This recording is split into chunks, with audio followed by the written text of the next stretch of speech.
Hi, welcome to another edition of Antique Radio Archaeology. Today I'm going to be looking at a power supply that a follower of this channel had sent me. Now, he has been selling these things on eBay. He's an electronics engineer out of California, and he wanted me to take a look at it and let him know what I think of it. So I'm going to go ahead and do a review on it. So I'm basically laying eyes on it as you lay eyes on it here in this video. So I just got it out of the mailbox literally 20 minutes ago, and I haven't even seen what it looks like yet. So I'm going to go ahead and open it up. We're going to take a look at it. I'm going to run it through its paces, and I'll let you know what I think of it. So let's go ahead and see what we got here.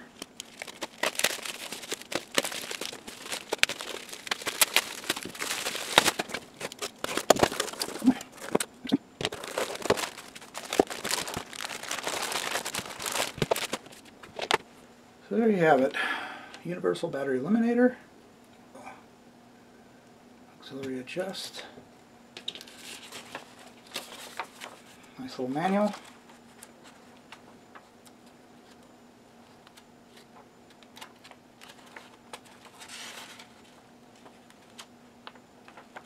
Okay, so I'm going to go ahead and I'll go through the manual.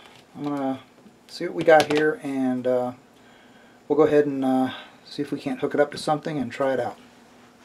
Okay, I'm going to start by hooking up the cable here. So let's go ahead and open up the top. A little bit of an inconvenience, but minor. It's only 4 screws.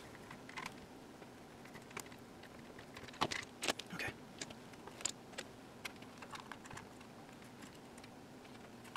Okay, these wires have been prepped.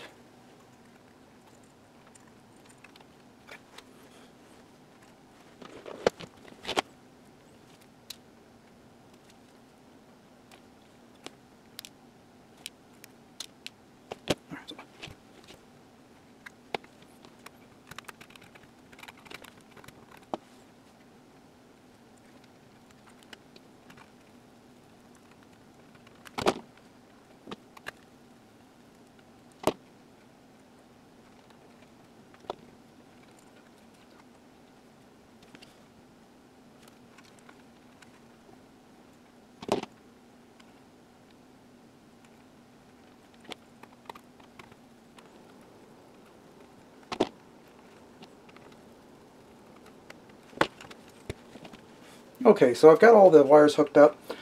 I need to go ahead and pull this back and strip these wires and do the same thing. I'm going to go ahead and do that real quick, and then I'm going to label the wires because I need to know which wire is which. I could also write it down and use it as a kind of a legend with the wire colors. Alright, so I went ahead and came up with my legend. I got my A- on white, my A+ on purple black, my C- is gray black, my B- is green, my B+ 22.5 is white black, my B+ 45 is purple, my B+ 67.5 is gray, my B+ 90 is green black, my B+ 135 is blue. And before I start doing anything, I have my 6-volt 1.5 volts for my A supply up here. I can switch that to 1.5 volts if I have tubes that are rated that way, or if I need 6 volts I can go back over there. There is a 6-volt adjust here on the side, so I can make sure that that's an accurate voltage. So before I get started, let's go ahead and measure all the voltages and see what they look like.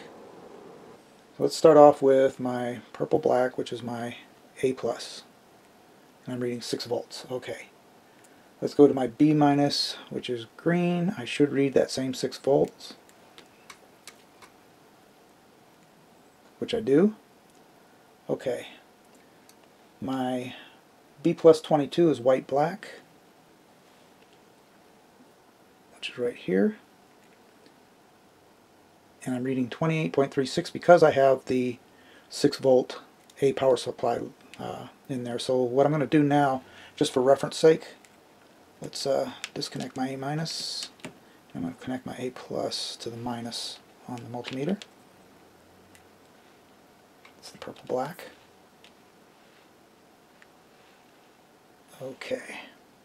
So my B+ 22.5 should be white black.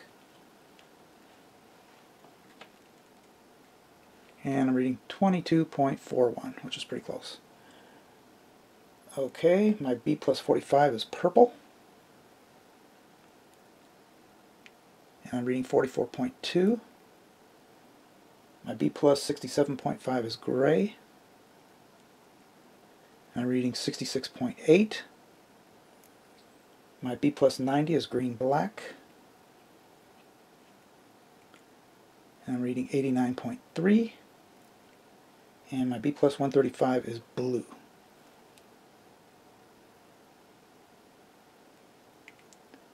And I'm reading 133.8. So all those voltages are pretty close. It's about what I would expect for a power supply like this. Alright, so let's go ahead and hook it up to a radio and see what it sounds like.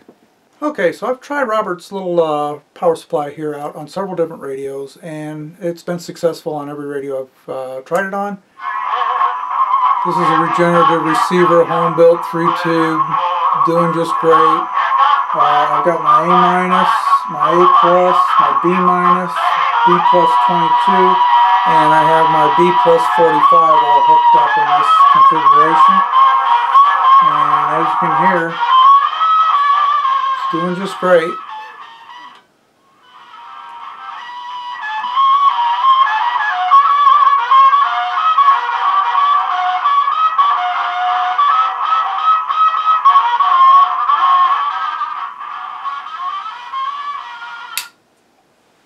Okay, so here I have everything hooked up to the crosshead radio. I have my A-, my A+, B-, my B plus 45, and my B plus 22. So let's go ahead and fire this one up.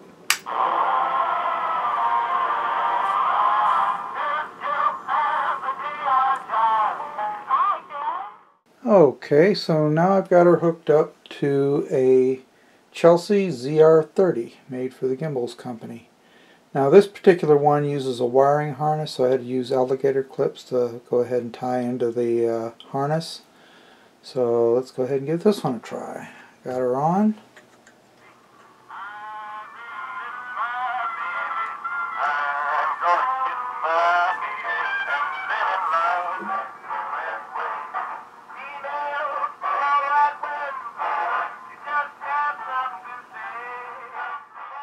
So the biggest advantage that I think this power supply has over the other power supplies on the market is, well, number one, the cooling.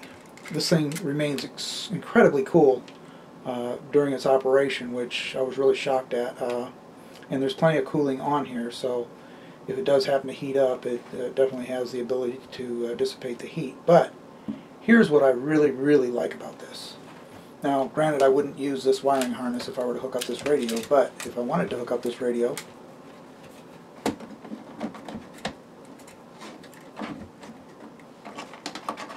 the whole thing fits inside the back of the radio. And you're not going to do that with most of the other power supplies out there on the market. And not only does it do it with this radio, this happens to be my Zenith 4K035 radio.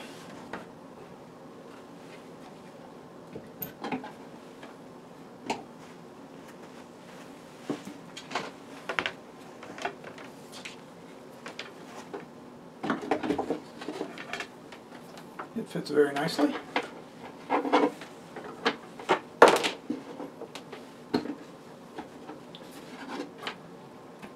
Inside a 1920s radio as well.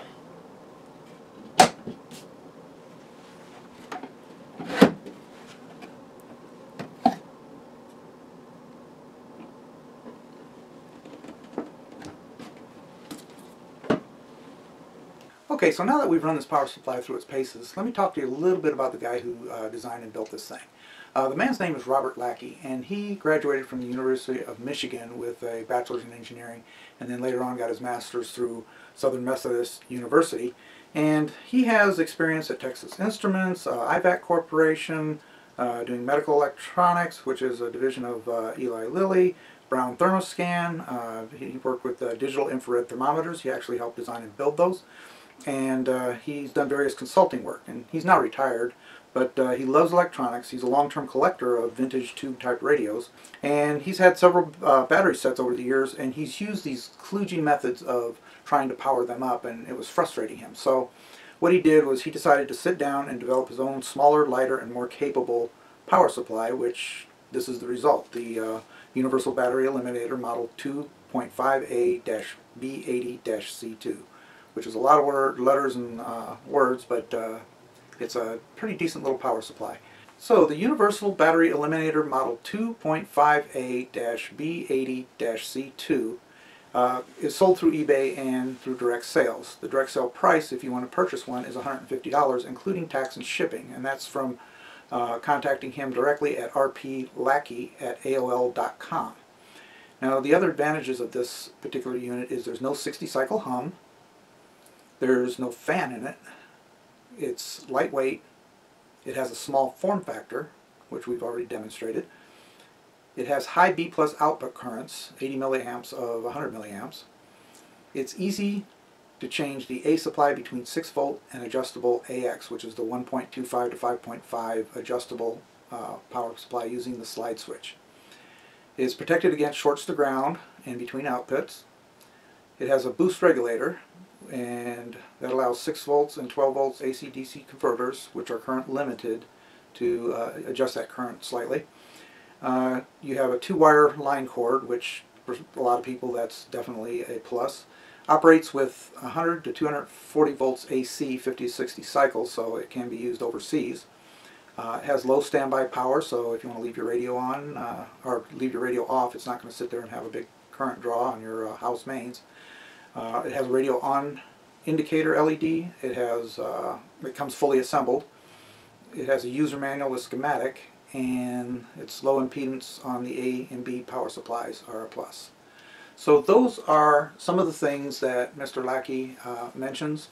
I'm sure there are other things going on with it, but the engineering on this thing is just astounding, and I'm real interested in how this thing came about, because it is such a complex power supply.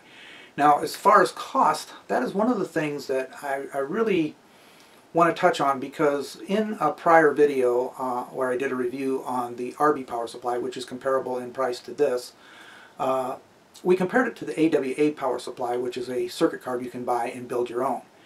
Now, after pricing out all the parts and project box and everything that you needed, what I came up with was a total price of $160. You're able to get this one for $150, which is $10 cheaper, and it's fully assembled. And while there's no official warranty on it, a quick call to Robert. He's going to help you out. He's going to figure out if you're having trouble with it or you have any problems with it.